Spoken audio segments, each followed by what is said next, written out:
differences between mutual funds and exchange-traded funds. Information to help you make an informed decision about your investments.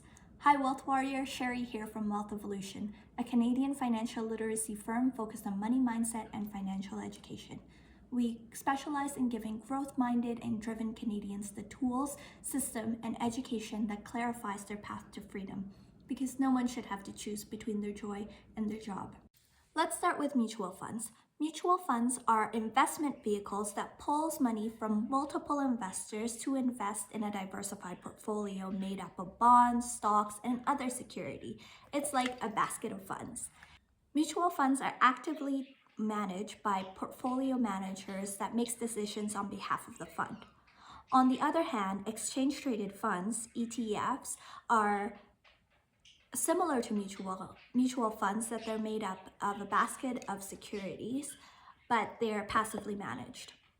Now let's compare mutual funds and ETF based on 3 key factors. Number 1, management style.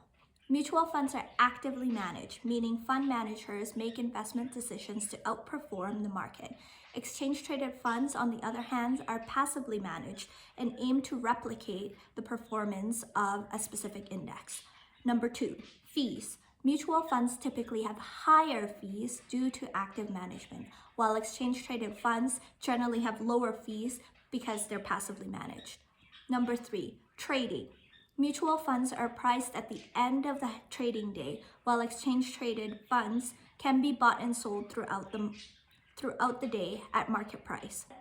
It's essential to research and understand your investment goals before choosing between the two. Thank you for watching our comparison between mutual funds and exchange-traded funds. Remember, informed decisions lead to successful investments. Book your free coaching call now by clicking the link below.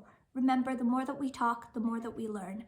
Share your thoughts in the comments below, and don't forget to follow, subscribe for more financial tips. Thank you for watching today. Please join me again next time. Bye for now.